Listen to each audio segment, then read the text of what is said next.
What's going on, guys? Radio Graffiti here, and today I want to talk to you guys about Daredevil Born Again, Episode 7. Was a bit of a short episode this week. It was only about 35 minutes when you take out the 5 minutes of end credits and then the intro and the recap. So we don't really have that much to discuss this week. It's kind of a short one, but what we did get was just okay. Let's get into the episode. So Kingpin is made aware that Angela told the cops about Muse and his hideout, and that Daredevil's the one that saves her. It's kind of funny that Angela's whole thing in the last episode was she doesn't care to go to the cops because they're the ones that killed White Tiger. And then she just ended up telling the cops about Muse's hideout anyway, after she already nearly died. So it's like if she just went to the cops in the first place, she could have prevented a hospital trip, and Matt would probably still be Daredevil. Funny how that works, isn't it?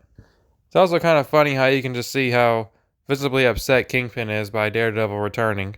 That really is his arch nemesis.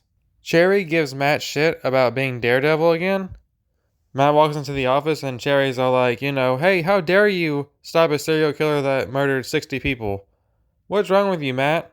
Sure, you saved a little girl who was about to die, but, what the hell's wrong with you, man? I don't know about you guys, but I'm so over superhero stories where their friend is giving them shit about being a superhero and saving lives. I'm so over that stuff at this point. Especially Cherry. This character is a nothing burger. Couldn't care less about his character. The whole season he's been nothing but just a guy in Matt's office who apparently knows that he's Daredevil. That's literally his entire character so far.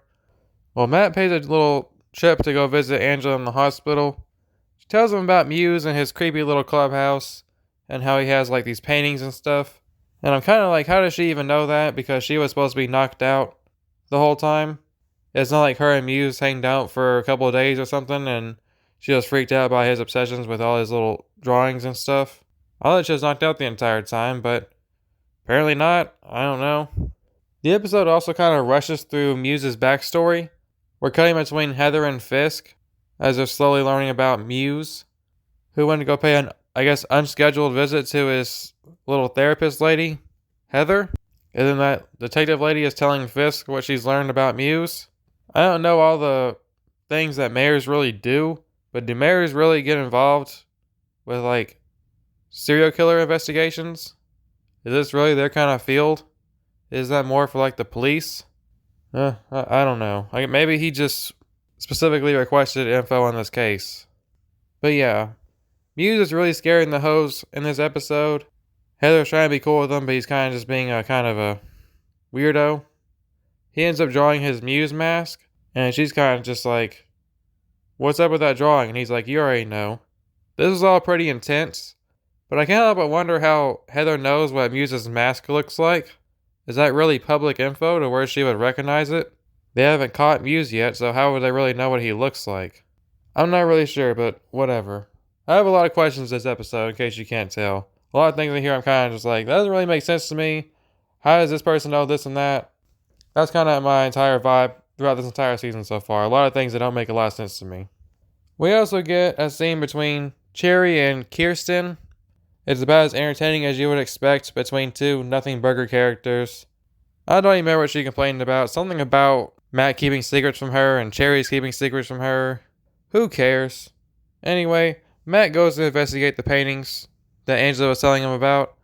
I think it was pretty cool the way Matt was kind of rubbing his hand on the paintings and kind of finds out, oh hey, that's Heather's face from the painting. I thought that was a pretty cool way of Matt to find out that Heather was going to be his next victim.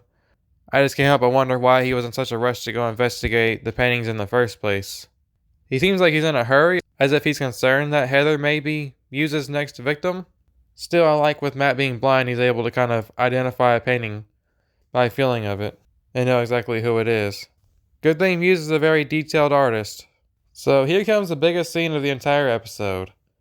Matt jumps to the window like a dramatic fucker that he is and takes on Muse right before he's about to kill Heather, who's like bleeding out because Muse cut her arm open. I guess he was planning on doing some kind of murder-suicide thing where Heather was going to be his last victim. That's why he has like a giant canvas sort of deal going on that he was going to lay Heather on and just cut her open and let her bleed out, choke her to death. And I guess he planned on kind of killing himself on the quote-unquote canvas that he's laid out for her.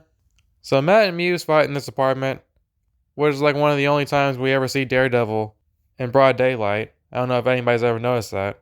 I don't think we've ever really seen Daredevil in broad daylight before, taking on criminals. So this is a new one. It's a pretty cool fight scene if you ignore all the damn cuts in it. Can't help but miss the camera work from the Netflix show where everything was more steady and planned out instead of all this choppy editing that's in every other movie and TV show. Besides that, the fight itself, yeah, it's pretty cool. Daredevil's dodging bullets and kicking Muse's ass. And then Heather lights Muse up like a boomer's birthday cake, which is just insane. They've already killed off Muse this early. He only had like a solid 2 episodes and he's already dead. I was very interested to learn more about this character and get more with him and Matt's rivalry, but that was pretty short-lived. Like, I love Vincent D'Onofrio as Kingpin, but I don't know about you guys, but I was kind of hoping Muse was going to kind of step up and be more of a main villain this season. Especially with the slow build up to him. We didn't even get really Muse until like the last episode, and now he's dead. Just getting kind of tired of seeing Kingpin and Daredevil have to face off every single season. You know, this is basically Daredevil season 4. And so far, season 2 of Daredevil is the only season where it's not about Kingpin versus Daredevil. You know, how many times can we watch Kingpin having all these people under his thumb and Daredevil having to expose him for how corrupt he is? Like, we've already been through that for like 2 other seasons. Muse seemed like a pretty sadistic, twisted individual who was able to hold his own against Daredevil. It's a shame he's already dead. There's people that are trying to cope saying he will be in season 2. Maybe he'll come back and have some kind of superpowers. We'll cross that bridge when we get to season 2. But for now, I don't agree with the decision to kill off Muse.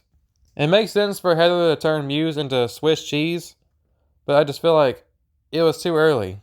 Like, if you wanted to kill off Muse this soon, you could have at least had him from episode 1. But we'll just see where that goes in season 2, I guess. I also thought it was funny how Mayor Fisk raises up Muse's mask and is like, "I told you we would keep our city safe. And we did just that." And it's like, dude, he already killed 60 people and almost killed 61. You can't kill somebody who's already killed multiple people and then say you kept the city safe. It's like if after 9/11, George Bush killed Osama bin Laden and he was like, "See, I told you I'd keep this country safe." It's like, well, he already kind of did a whole lot of damage, so he didn't really keep it safe. Tons of people are already dead. But yeah, the episode ends with Kingpin enjoying a nice meal. Luca tries to interrupt him by blowing his brains out, but fortunately for Kingpin, someone else kills Luca for him. So Luca's dead now. Thank God we don't have to waste any more time on that kind of boring storyline. And that's Daredevil episode 7. Overall, another pretty mediocre episode. I keep holding out hope every week that there will be an amazing episode that I can really gush about with you guys, but unfortunately this week wasn't that week. Maybe next week. I think the Punisher's supposed to be on it. You know, every time Frank Castle and Matt Murdock team up together, magic always happens. So we'll see what happens next episode. But yeah, what did you guys think about this week's episode of Daredevil Born Again? Do you guys think I'm tripping? Do you think this episode was absolute cinema? Or do you agree with me and you don't feel like the show's even holding a candle to the Netflix Daredevil series? What was your favorite part of the episode? Let me know what you guys think down in the comment section down below. Hope you guys enjoy the video, and I will see you guys next time.